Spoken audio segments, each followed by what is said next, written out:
Welcome everybody to World of Tanks Replays. My name is Maxwell and today's first replay is from the user Julian R94. That is Julian R94 and he's driving the M41 Walker Bulldog on a standard battle on the Hidden Village. M41 being a tier 7 light tank for the Americans, one of the newest light tanks added to the game. Continuing on from the Chaffee all the way up to the T49. And just a quick apology, there does still seem to be a bug with the replay system. As you can see, the tank seems to be jerking around ever so slightly on the screen. Apologies if that interrupts with your viewing pleasure, but hopefully it should be fixed with the release of 9.5, which is imminent, I hear. So straight away, Julian going to be heading into an advanced position behind these rocks here. Going to see who he can spot out from the enemy team. If there's going to be any early tanks arriving here. You can see the allied heavy tanks are lagging way behind there, so expect to see the enemy heavy tanks coming into position around about now. Still nobody in sight though. It looks like there are a few tanks heading to the village on the far right hand side. Quite a lot of allied tanks and enemy tanks both showing their faces there. We're already a minute and a half into this and still no enemy tanks showing their faces. The allied heavy tanks have now shown up. That IS and that T-34. There we go. A Lurva appears just as Julian decides to make a move. Spots out the SU-100Y. Decides to fire at him instead, as he is going to be easier to penetrate than the Lurva. This SU-100Y taking considerable amounts of damage to get into position. And in fact, he gets totally taken out before he's even able to fire a single shot. And that's a very quick kill picked up now by Julian. Going to offer some support to his allies here. Was looking at the lower plate of the Lurva there, but doesn't think that he's going to have the penetration to be able to do anything about that. If we just take a quick look there, has 175mm of penetration. The IS is moving in, so Julian's going to flank around behind the Lurva hopefully here and be able to take him out. Just one good shot should be all he requires, and it is all he needs, and that is kill number 2. You see the allies have been totally overrun on that northern flank there. The enemy team pushing a huge amount of tanks through the city, through the village, and not just through the village but through this area as well. Manages to blast both his tracks off there, or at least one of his tracks. Finds a T-37, so going to move in on him. Able to take him out quickly before he's able to get his gun onto target. Finds a Comet as well. Manages to set him on fire and he's going to come in. The Comet misses his first shot and Julian just decides to keep on running. He's got the accuracy on the move, takes him out for a quick kill number 4. So with a slow and subdued start to this game, it's really heating up. Within the next minute or so, he's managed to pick himself up 4 kills. Game is all even at 8-8. Allies arranged across the ridgeline. And the northern, well, not the northern, the southern and the left-hand side of the map. And the enemy team all sort of hemmed in there in that village across the water. Like I said, concentrating an unusual amount of tanks in that area. They may not have lost the fight for this side of the water quite so easily if they hadn't concentrated so many tanks on that side. GW Panther gets taken out by the T-34. Nobody else in the village really showing themselves. That T-32 did poke himself out earlier, but it looks like he's been dealt with. Gets a great shot through the side of the Object 416. Going to keep trying to put shots into him. That one didn't quite land, and then the Object 416 is into cover. But he's got a T-34 to try and deal with. Somebody's having a shot at this location, so Julian's got to be careful. Probably been spotted here. And again, nobody in the village really showing themselves. So, going to drop back towards his base. Maybe going to try and flank around into the village. We'll just speed this one up a little bit until we get back into the action. There is a VK-3001 shows himself now. And I have a quick shot at him. Unfortunately, not quite able to land. Does take out part of the building, though.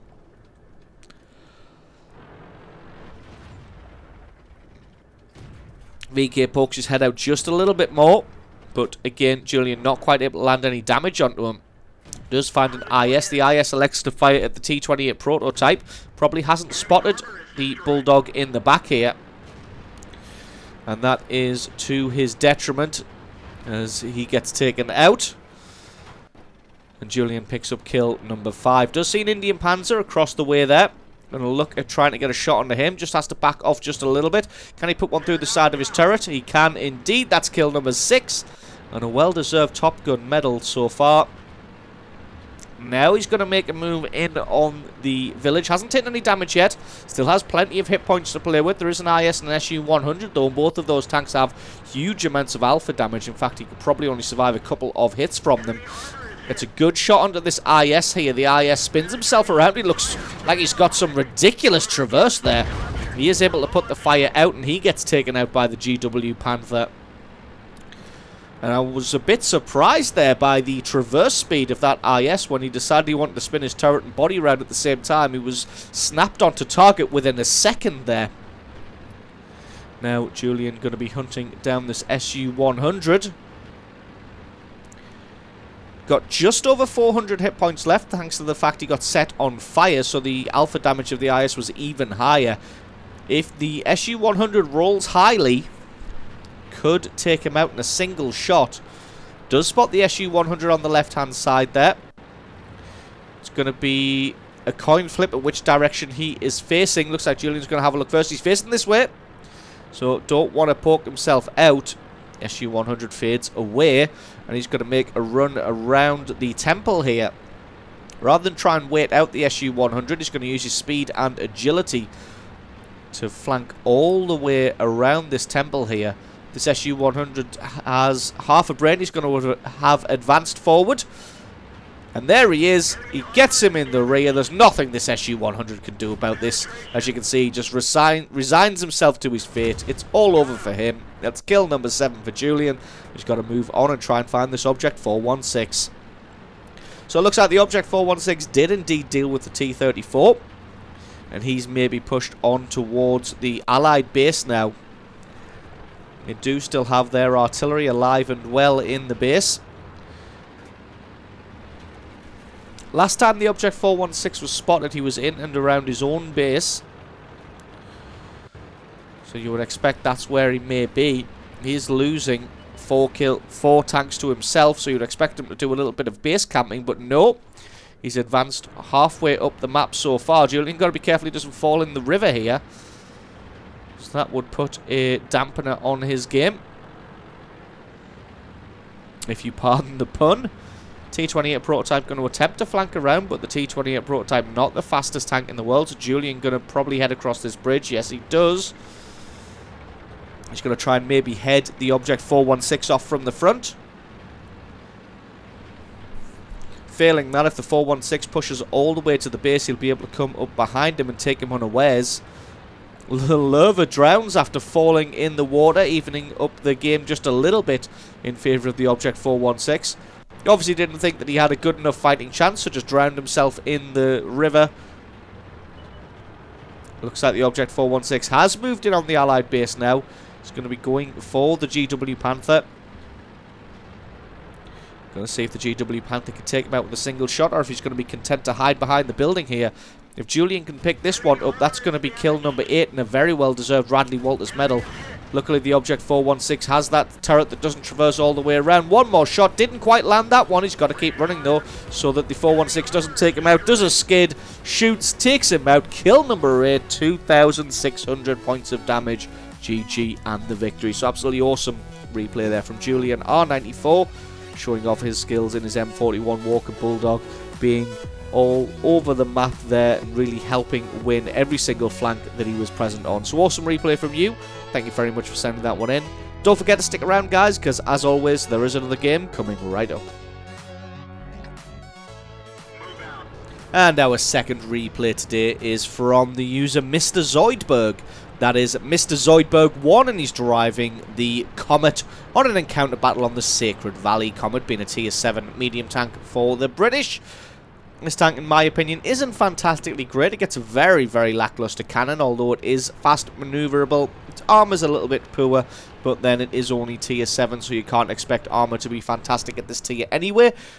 But anybody who can make this tank work for them and do well with it is a good player in my eyes, because, like I said, I don't really rate this tank particularly highly. Mr. Zoidberg finds the Leopard 1, or the Leopard even, not a Leopard 1. Looks like he has that auto cannon there, and there's no way that Leopard's going to be able to penetrate a Cromwell, and indeed he doesn't. Although Mr. Zoidberg is electing to fall back here because he doesn't want to take any fire from that left-hand side after being spotted out.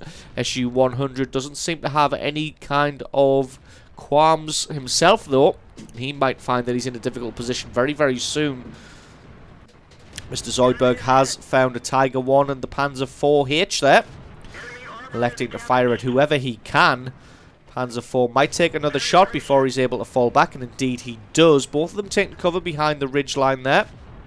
But Zoidberg is able to get a good shot on that Tiger. He's got to be careful though, although he is hulled down and shooting at this Tiger 1. The Tiger 1 will almost certainly have a shot on him. He does have the reload on the Tiger 1. He has a faster firing cannon, although unfortunately he only does about half the alpha damage of the Tiger 1 here. So in a straight up brawl, that's not going to be a battle he can win, although he does seem like he's outplaying the Tiger 1 here, who does manage to take out that SU-100 from earlier.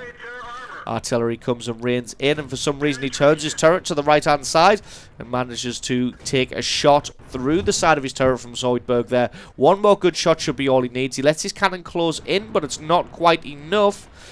Like I said, one more good shot's all he's going to need. The Tiger 1 fires and misses. Zoidberg moves himself out into a little bit more open and finally able to take him out. That's kill number 1. The Panzer IV-H is still alive. He's kind of hiding at the back there. He's got to be careful that he's not moving himself into a trap here. Panzer IV has a shot. Looks like he's trying to do some mountaineering. Zoidberg misses his first shot. Shouldn't miss his second as he closes in. Takes him out for kill number 2.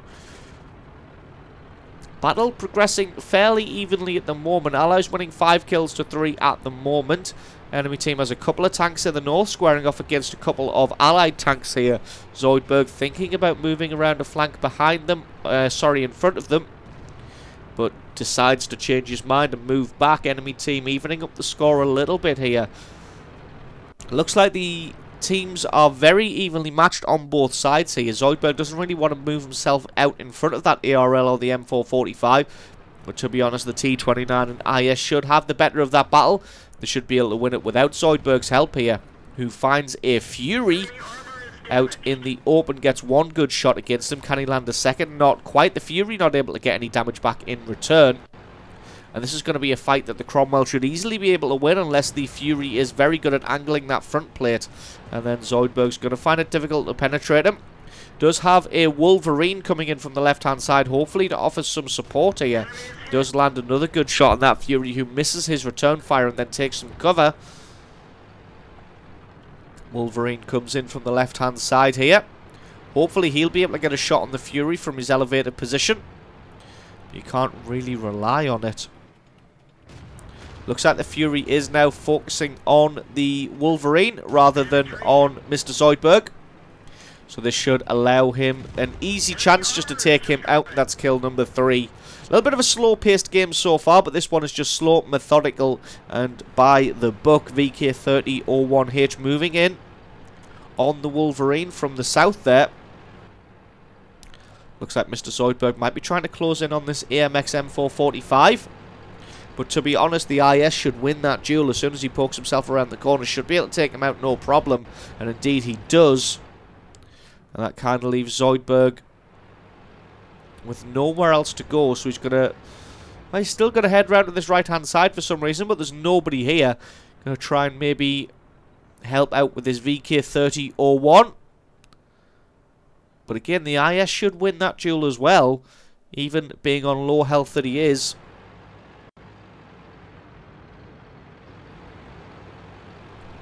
So he's decided to change direction here. He's going to head towards the enemy spawn location. Hopefully he can get in around behind the tank destroyers. And maybe even find the artillery here. Not spotting anybody else out just yet. Having a quick look at that VK3001. And he gets hit by the IS here. He's going to move across and try and take him from the rear. Has to squeeze past the corpse of the Fury there. 3001 does take out the IS. The Wolverines now coming into play. But while the VK3001 is focused on the Wolverine, Mr. Zoidberg should easily be able to get behind him. Takes him out for kill number 4. And now it's going to be a case of trying to get in behind the tank destroyers and the artillery. Game's still fairly even at 10 kills to 9.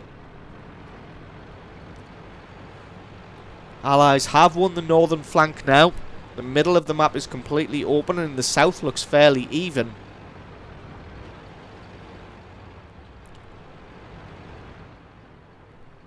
Although the enemy team does have more tanks in the south. That's why Mr. Zoidberg and the Comet and this Wolverine are transitioning down there now. Going to try and spot somebody out for the artillery and for their SU-122-44 to maybe lay some fire down on some people. Finds the VK and the artillery.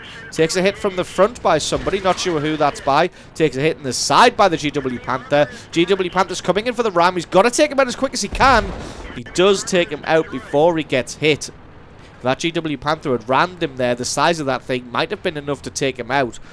But he manages to just land a shot before the GW Panther makes contact.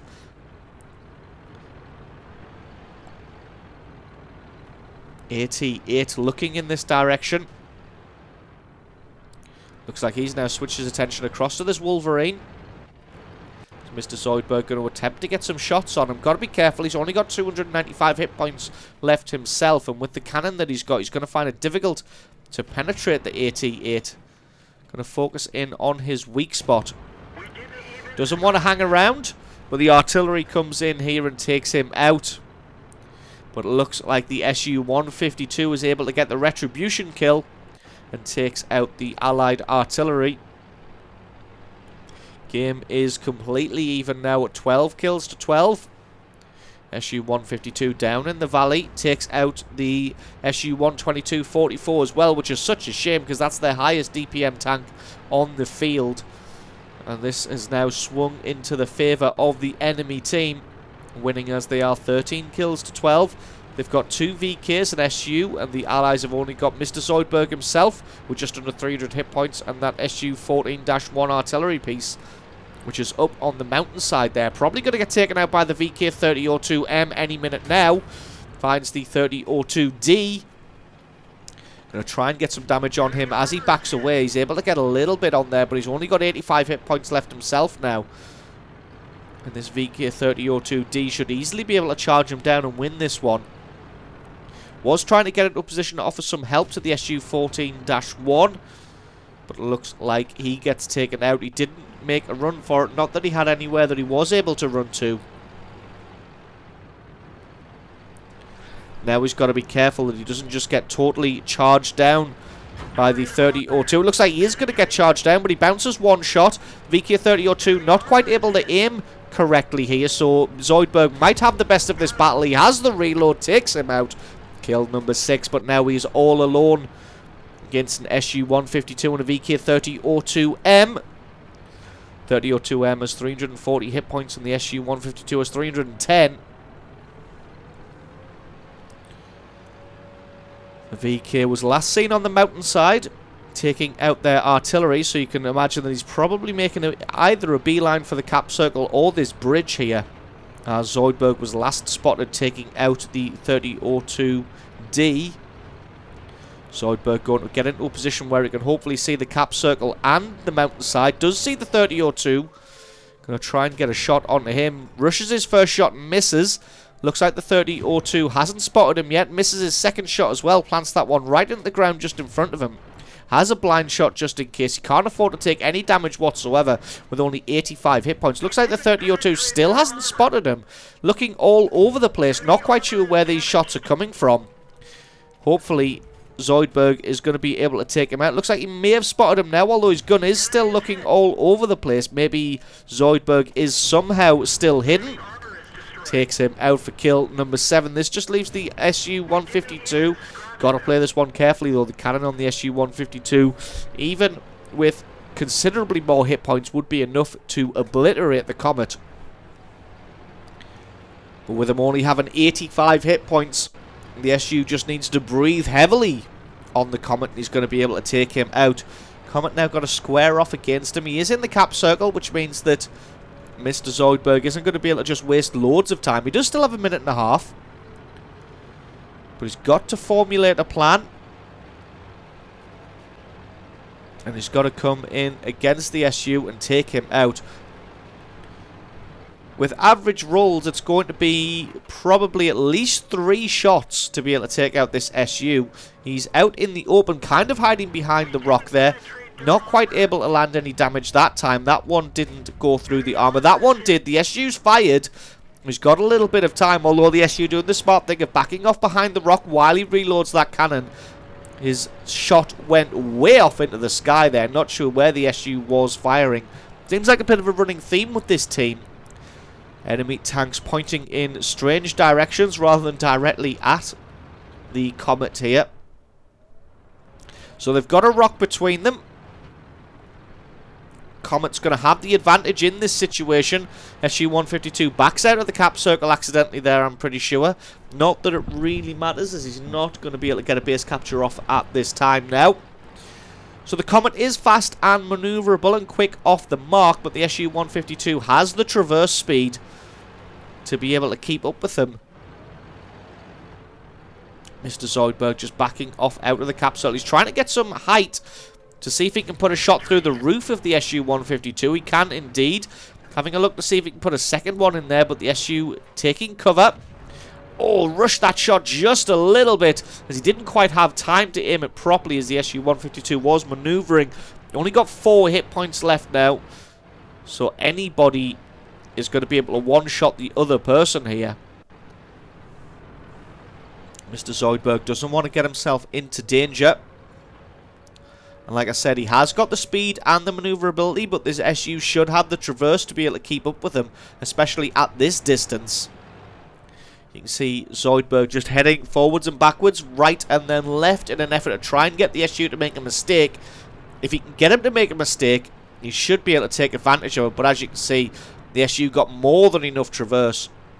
Trying to see if the SU's got a bad internet connection, to see if he'll oversteer. But it looks like he is staying locked on target perfectly here. There's no way he's going to over-aim this one. Trying the same trick again that worked the first time, which is to get a little bit of height. Has a quick shot there to lure the SU-152 into coming out. The SU-152 comes all the way out there. And Mr. Zoidberg should be able to get round to the right-hand side. He does indeed. Gets a shot through the side after firing a shot into the ground to lure him out. He takes him out, picks up kill number 8. 3,500 points of damage and winning that one for his team. So awesome replay there from Mr. Zoidberg 1. Thank you very much for sending that one in. Don't forget, guys, if you've got yourself a great replay, send that in to replay@screenreality.com. The link for that is in the description. Just attach the replay file itself or the link to the What Replay website to the email, and I can check that one out for you. And don't forget, if you enjoyed this video, you found it useful, informative, you learned something, or you just enjoyed it, think about hitting that subscribe button, because there's a lot more World of Tanks content on this channel. I've been Maxwell, this has been World of Tanks, and I'll catch you guys next time.